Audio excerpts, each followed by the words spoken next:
Hey, this is David Miller with the Miller Group of Keller Williams Realty, and I'm here to help you get real estate smart. All right, so this is a good one today.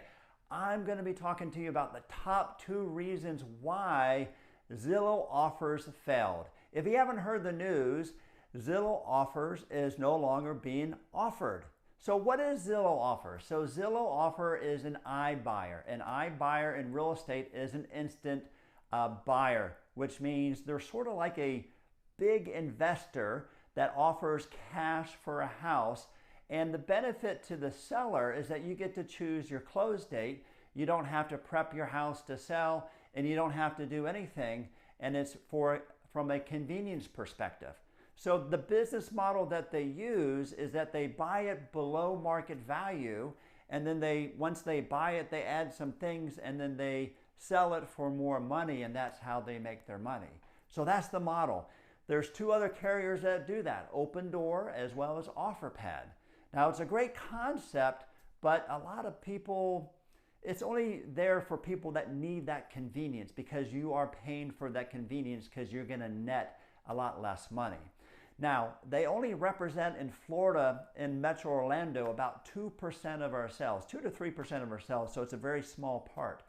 However, that's the program. So if you didn't hear the news, Zillow said that they are going to disband that, and they're going to stop buying properties, and they're going to sell off all the properties that they have by the end of the year, maybe the first part of next year. So that's the big news. So why did it fail? Well, there are 2 reasons why it failed. First of all, they didn't follow the fundamentals of the program, which is buy lower than market value and sell for higher than market value. So they did the latter, but not the beginning part. So what happened in the 3rd quarter of this year is they bought about over 3,000 properties for $1.2 billion. Now, usually when they do iBuyer, they're buying below market value. Well, Zillow was coming in and they were offering prices even above what a realtor could get. And so they overbought and overpaid on what they were buying out there in the marketplace. So when they put it on the market, they had to put it at a very high price, like $75,000 more than a house that's probably worth $500,000. Well, you know what? Even though it's a strong seller's market, if your house is overpriced, it's not going to sell. And that is exactly what happened. They had to continue to drop the price, drop the price, drop the price. Finally, they would get it sell, and they lost a ton of money. As a matter of fact, in the 3rd quarter, they lost over $245 million just in this division on Zillow offers, not Zillow in general. So if you do the math, they lost about $81,000 per house. How the heck can you stay in business? You can't. And that's why they're closing that down. So they didn't follow the fundamentals. They went in too high in the pricing and the buying. Number 2, well, why did they come in too high on pricing? Well, they based everything on their Zestimate. Come on, how many people have been to Zillow and love to go to Zillow because you can see what the value of your house is? I cannot tell you how many times as a realtor that I go on a listing appointment and I'm sharing my opinion on what the house is worth, and somebody says, but Zillow says, and I always tell them, it's a great place to start, but Zillow only looks at the number of bedrooms and square footage and maybe bathrooms, but it has no idea what you have done to the house inside.